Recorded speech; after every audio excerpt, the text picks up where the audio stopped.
દેવાધિદેવ પ્રથમ જ્યોતિર્લિંગ ભગવાન શ્રી સોમનાથ મહાદેવજીનો સ્થાપના દિવસ એટલે 2 મે, અને 2 મેના દિવસે મને ખૂબ આનંદ છે કે તીર્થ પુરોહિત શ્રી સોમપુરા બ્રહ્મ સમાજ દ્વારા સોમનાથ દાદાના આ સ્થાપના દિવસ નિમિત્તે પાલખી યાત્રા નગરમાં ફરવાની છે.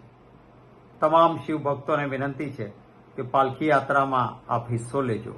મારી પણ ખૂબ ઈચ્છા છે, પરંતુ અનિવાર્ય સંજોગોના કારણે 2 મેએ હું તો પાલખી યાત્રામાં સહભાગી નહીં થઈ શકું. હું દિલથી તીર્થ પુરોહિત શ્રી સોમપુરા બ્રહ્મ સમાજનો આભાર માનીશ અને અભિનંદન પણ આપીશ કે સોમનાથ દાદાના સ્થાપના દિવસ નિમિત્તે ખૂબ સરસ આયોજન પાલખી યાત્રાનું આપ કરો છો. એ માટે આપને ખૂબ ખૂબ અભિનંદન.